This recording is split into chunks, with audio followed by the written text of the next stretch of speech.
Welcome back guys to another GTA video, and in today's one we are going to be making a start on the Operation Paper Trail career progress. Now to fully complete this one, all you need to do is go straight to tier 4 and complete all the requirements within tier 4, and that will get you all the other tiers ticked off as well. And we'll have a look at the requirements later for tier 4, but they are completing it with 80% accuracy, not losing any more than 50% health, and doing it in hard mode without using any snacks or armour. Now we're going to start off with the first one, which is intelligence, and we are going to try and complete all of those elements for the first mission on this single playthrough. Now I'm going to skip most of the first part of this mission. It is basically driving to the location, breaking into the building and hacking the computer to access a couple of further locations that you need to go to. There are no enemies at that part, and there are no stealth requirements. It's just basically getting here, breaking in, hacking the computer and then getting back out. And as you can see, I've got two further locations to go to. Now this is where it becomes interesting. If you're looking to do it as I am, all in the one run, you will need to come and collect these disguises here, and you'll be disguised as a maintenance worker, and we'll be looking to do the full mission in stealth without firing a single shot. The other option is to go in with guns blazing and just fight your way through this. Certainly with the first location there are multiple NPCs that you need to make your way through, so the likelihood of taking more than 50% damage and your accuracy being less than 80% is much higher if you do not use the stealth approach. So now that we've got the maintenance gear on, we're just going to come to this point here at location A, which is the FIB building. We're not going to pull out any weapons whatsoever, and we're just going to make our way inside to the elevator. Okay, on you go. We don't need to attack any of these guards down here, but we will need to take out several guards upstairs, and for that we are just going to use the melee attack. So once you're upstairs, you're going to turn left and come into this area here. Now you are still safe in this area, it's still classed as one of the construction areas. You're going to wait for that first guard to move into this office to the right, and he'll have his back to you, so you can easily take this one out. Now the data storage device that you are looking for will be in one of these three rooms to the right, so you need to take out both these guards here, and it is generally either in this room or the next one at the end of the corridor. There we go, I've collected that one there. Now to collect the second device, there are a couple of ways you can go, but I prefer going this way here, and it takes out every guard.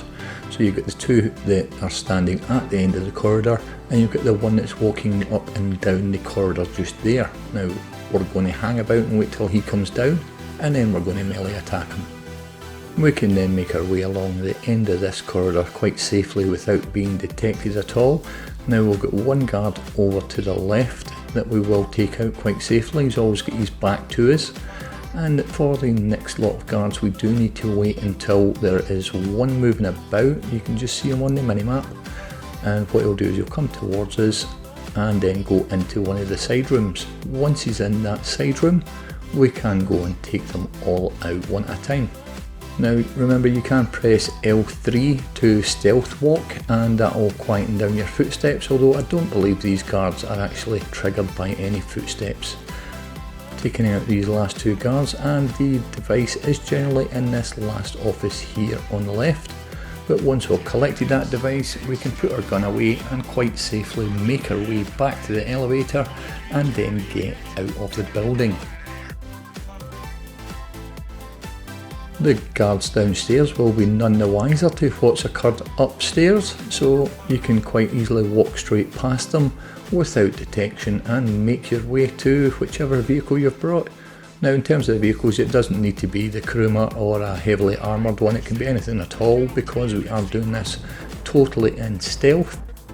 But we can then make our way along to the second location. Now to remain in stealth we do need to take out a couple of the electrical boxes, and to do that we are going to use the RPG rather than anything that is going to reduce our accuracy. The RPGs will not affect the accuracy at all.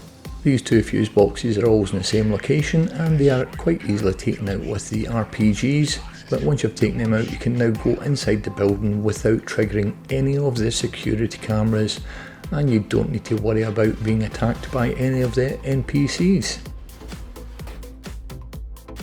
Once you're inside this building you are given a flashlight, but if you've got any weapons that have flashlights on them you can use that. And what you're looking for is a VR headset and then a small device. Now the VR headset is generally on one of the tables or on the shelves at the back right. The other device was a bit more tricky to find this time. It was actually hiding under the table there, you can see it flashing away. Now when you go close to them they will pop up on the minimap as a green dot, but once you've collected both of them it's just a case of making your way back outside the building and heading over to the drop-off location. Alright, we have all the jigsaw pieces we need. Then drop them off at this location and we'll start working out how they fit together. And because we did take out both of those fuse boxes before we started going into this location, we will have no NPCs chasing us on this drive to the drop-off location. Good work today, Agent. Yeah, we'll get the lab rats to work on this. I'll be in touch. So it's normally around about this point I'd say that's it. You can just check the pop-ups and then go to the career progress just to make sure everything's there, but unfortunately I only get 2 pop-ups for some reason, and I couldn't figure out why I didn't get the no snacks or armour reward, and it wasn't until I realised I'd kept it on normal mode. I didn't have it on hard mode for that run through. As you can see here, the first element for hard difficulty without snacks or armour is missing, and it's because I did have it on normal mode. Now you may be seeing that I have completed 2 elements of the final mission.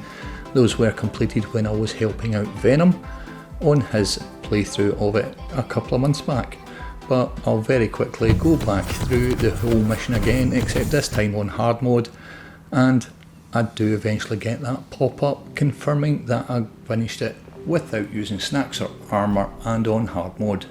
And a quick check on the career progress itself just to make sure it is there, and yep, there it's there, finally ticked off, so that's that one done. And I can then move on to the second mission, which is counterintelligence, but that will be in tomorrow's video. But that is it from me for today, guys. If you did enjoy the video or did find it useful, do leave a like, and if you are new here, why not consider subscribing. Thanks again for watching, and I'll catch you in the next one.